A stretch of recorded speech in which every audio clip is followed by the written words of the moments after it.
नमस्कार बच्चों, स्वागत है आप सभी का मेरे चैनल में। बच्चों आज हम फिर से, क्योंकि अब देखो आप छुट्टियां भी होने वाली हैं, आप सभी लोगों की हम स्टडी पर ध्यान देंगे थोड़ा सा।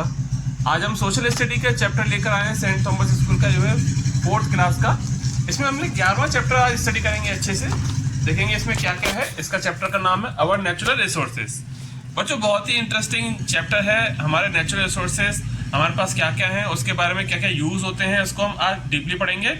आप बिल्कुल अच्छे से पढ़िएगा, आपको कुछ भी समझ में नहीं आए तो मेरे पास कमेंट बॉक्स में जरूर पूछिएगा। चलिए स्टार्ट करते हैं अपने चैप्टर को। Let's begin. What are natural resources? Natural resources क्या होते हैं? India is blessed with a lot of natural wealth such as water, oil, soil, forest, wild life, mine and so on. बहुत सारे natural resources हैं India के पास में। ये सारे provide us with numerous products we require in our daily life. जो हमारी daily life में रिक्वायरमेंट होती है, ये सब हमको प्रोवाइड करवाते हैं। आगे हम पढ़ेंगे इसमें एग्जॉस्टेबल रिसोर्सेज क्या होते हैं। एग्जॉस्टेबल रिसोर्सेज होते हैं also known as non renewable resources. इनको नॉन रिन्यूएबल रिसोर्सेज भी कहते हैं। These are resources which are available in limited quantity if we over use them. These can be exhausted. It takes a very long time for these resources to be created. Resources such as minerals are exhaustible resources. Coal is an important exhaustible resources. आगे हम बात करेंगे petroleum की। Petroleum is another important exhaustible resources. It is refined to produce diesel and petrol. जो कि आप देखते हैं गाड़ीज में डीजल और पेट्रोल यूज होता है, उनके लिए बहुत इंपॉर्टेंट है पेट्रोलियम। इसके बाद आगे अगर बात आती है तो हमारी इनएग्जॉस्टेबल रिसोर्सेज की बात करेंगे हम।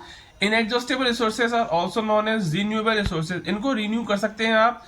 There are some natural resources that do not get exhausted, जो कभी एग्जॉस्ट होते ही नहीं है। All living beings need air to breathe. ये हमारा इनएग्जॉस्टेबल रिसोर्स है। It is one of the most important natural resources. इसको नेचुरल रिसोर्सेज कहते हैं, बहुत ही इंपॉर्टेंट है ये। Water is equally important. Water भी बहुत बराबर सा ही इंपॉर्टेंट है। Wind is also use as important resources for producing electricity. इसके बाद आगे आता है similarly solar energy is being extensively used for generating electricity, cooking food and heating water. Many villages are getting electricity with the help of solar power. Solar power का बहुत तेजी से इस समय इस्तेमाल हो रहा है हमारे देश के अंदर। आप देख सकते हैं जिस तरह से गवर्नमेंट ने भी बहुत प्रमोट किया है सोलर एनर्जी को, कि आप सोलर एनर्जी को यूज करें और बिजली के बिल को बहुत हद तक बचा सकते हैं। इस प्रकार से हमने अपने चैप्टर को रीड किया, हमारे चैप्टर के अंदर क्या क्या है। इसके बाद हम इसकी एक्सरसाइज पर आते हैं। तो एक्सरसाइज में सबसे पहले फिल इन द ब्लैंक्स आते हैं। सबसे पहला फिल इन द ब्लैंक्स है things that we get from nature are also known as natural resources. Resources such as coal, iron and copper are exhaustible resources. ये exhaust हो जाते हैं। The availability of exhaustible resources is limited रहती है। All living being need air to breathe. Solar energy is used to generate electricity. Life is not possible without air and water. बहुत interesting chapter लग रहा होगा बच्चों आपको, अच्छे से इसको स्टडी कीजिएगा। आगे आता है underline the correct word in each sentence. पहला है रहेगा exhaustible resources are also known as non renewable resources. Petroleum is known as black gold. Plants grown on soil. Solar energy is being used for generating electricity. Wind is an inexhaustible resources. जैसा कि हमने chapter के अंदर पढ़ा था, there is an unlimited supply of inexhaustible resources. इसके बाद इसके जो क्वेश्चन आंसर आते हैं वो भी मैं आपको नोटबुक के अंदर दिखाता हूं।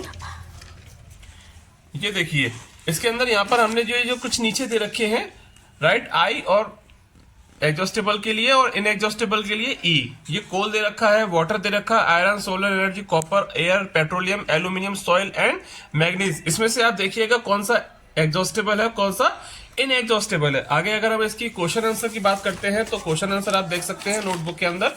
सबसे पहले इसकी डिफाइन जो है मैम ने करवाई है। रिसोर्सेज क्या होते हैं? Supply of something that a country और पर्सन कैन यूज। रिजर्व्स इसकी डिफाइन है supplies of something that's available to be used in future. Question answer की अगर बात करें तो पहला है what do you mean by natural resources.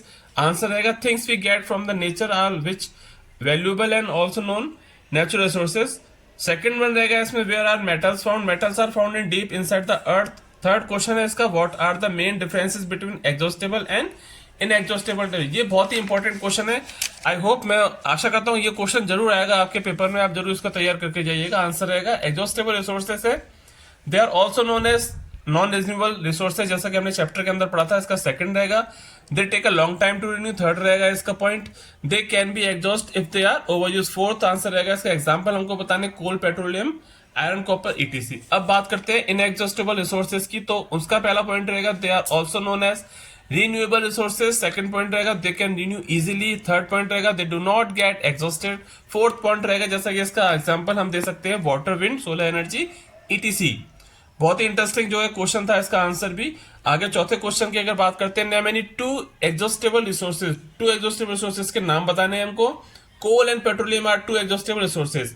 Question 5 आएगा इसमें, why plants are called green gold, plants को ग्रीन गोल्ड क्यों कहा जाता है? Plants are called green gold because all living beings depend on plants for oxygen and food. They also prevent soil erosion and provide shelter to many birds and animals.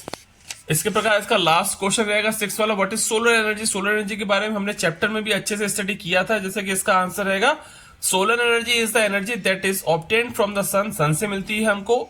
It electricity for cooking food and heating water, खाना बनाने के और पानी को गर्म करने में हम इसको इस्तेमाल कर सकते हैं। तो इस प्रकार से हमारा चैप्टर का एंड हो गया। सारी एक्सरसाइज कर ली हमने बुक की, और कॉपी के जो भी मैडम ने काम कराया था सारा कर लीजिएगा। आपको कुछ भी समझ में नहीं आया हो तो मुझसे क्वेश्चन में जरूर आप पूछ सकते हैं। आप सभी लोगों का बहुत बहुत धन्यवाद। अब मैं आपसे अगले वीडियो में मिलूंगा अपने नए चैप्टर के साथ में। धन्यवाद।